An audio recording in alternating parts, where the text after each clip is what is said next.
Assalamualaikum warahmatullahi wabarakatuh. Di sini saya akan mengulas 5 materi yang ada pada mata kuliah Tindak Perdata Pidana BMT. Untuk subbab yang pertama adalah prinsip-prinsip hukum perdata dalam Islam. Sumber hukum perdata dalam Islam ini ada 4. Yang pertama ada Al-Quran, yang kedua ada hadis, yang ketiga ada ijma, dan keempat ada qiyas.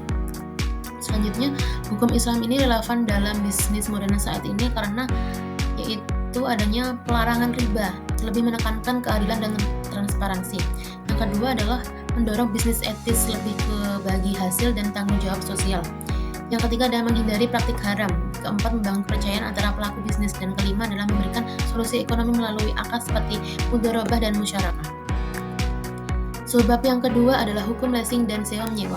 Leasing sendiri adalah suatu perjanjian di mana satu pihak itu memberikan hak kepada pihak lain untuk menggunakan suatu barang atau aset yang dimilikinya selama jangka waktu tertentu dengan pembayaran berkala atau imbalan. Untuk akad yang digunakan adalah akad ijarah.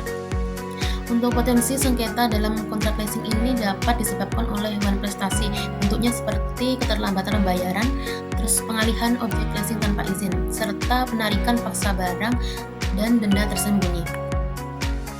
Penyelesaian hukum sengketa ijarah ini dapat dilakukan dengan 2 cara. Yang pertama, jalur litigasi, yaitu melalui pengadilan agama atau pengadilan negeri. Yang kedua adalah non-litigasi, arbitrase, seperti lembaga Basarnas, atau dilakukan mediasi atau negosiasi.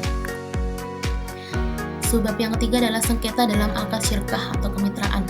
Jenis akad syirkah ini ada 5. Yang pertama adalah syirkah al-amwal atau syirkah inan, kedua adalah syirkah al-amal atau syirkah abdan, ketiga adalah syirkah al-wujuh, keempat adalah syirkah al-mudharabah, dan kelima adalah syirkah al-musyarakah.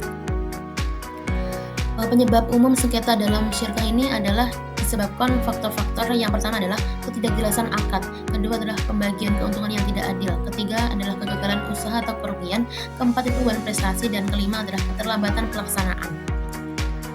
Untuk metode penyelesaian konflik berdasarkan hukum Islam ini bisa melalui 4 cara, yaitu musyawarah, kedua adalah mediasi atau tahkim, ketiga adalah rekonsiliasi, dan keempat adalah peradilan.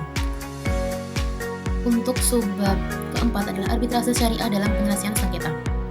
Konsep arbitrase syariah atau tahkim ini proses penyelesaiannya melalui pihak ketiga atau hakam yang ditunjuk secara sukarela oleh para pihak yang bersengketa. Berbeda dengan hakim pada pengadilan, hakam hanya memiliki wewenang berdasarkan persetujuan pihak-pihak yang bersengketa dan tidak dapat memaksakan keputusannya. Arbitrase syariah ini didasarkan pada Al-Quran surat An-Nisa ayat 35. Untuk proses mekanisme arbitrase diatur dalam Undang-Undang Nomor 30 Tahun 1999 didasarkan pada 2 hal, yaitu penyelesaian sengketa dapat dilakukan melalui klausula arbitrase berdasarkan prinsip Pactum de Compromitendo. Yang kedua adalah dengan melalui akta kompromis, yaitu perjanjian khusus yang mengatur penyelesaian sengketa dengan menyerahkan kepada arbitrase. Adapun kelebihan dan kekurangan penyelesaian non-litigasi. Untuk kelebihannya adalah prosesnya lebih cepat dan efisien, biaya lebih rendah dibanding litigasi, ketiga adalah fleksibel, dan keempat mendorong kerjasama untuk mencapai kesepakatan damai. Untuk kekurangannya sendiri adalah tidak semua metode memiliki kekuatan hukum mengikat kecuali arbitrase. Yang kedua adalah tidak efektif jika pihak tidak kooperatif atau kasus terlalu kompleks.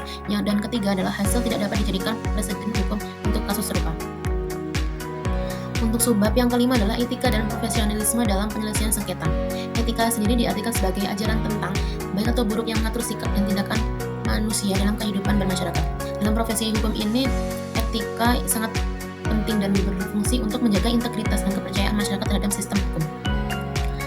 Ada pula 4 prinsip utama etika profesi hukum ini, yaitu yang pertama adalah tanggung jawab, kedua adalah keadilan, dan ketiga adalah otonomi, yaitu bebas menjalankan profesi tanpa intervensi luar, dan keempat adalah integritas moral, berpegang pada nilai moral dalam setiap tindakan profesional.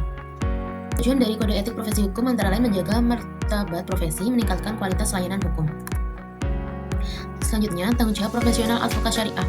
Dalam praktiknya itu, advokat harus bersikap adil, jujur, tidak membeda-bedakan klien, serta menjaga komitmen terhadap janji. Etika hukum Islam menekankan 4 nilai utama, yaitu tauhid, keadilan, dan kehendak bebas, serta tanggung jawab. Selanjutnya, adab-adab penting dalam proses hukum Islam meliputi untuk adab hakim harus adil, tidak emosional, dan netral. Kedua, adab pihak bersengketa, yaitu harus jujur, tidak fanatik, dan terbuka. Yang ketiga ada adab mufti, memiliki ilmu yang mendalam, tidak terburu-buru dan bersikap bijak. Lalu ada adab ikhtilaf, yaitu menghormati pendapat orang lain dan menghindari perpecahan. Dan yang terakhir adalah adab berbisik saat sidang. Tidak berbisik saat orang lain berbicara karena dapat mengganggu suasana dan menimbulkan prasangka. Sekian ulasan dari saya. Jikalau ada kurang lebihnya saya mohon maaf. Wassalamualaikum warahmatullahi wabarakatuh.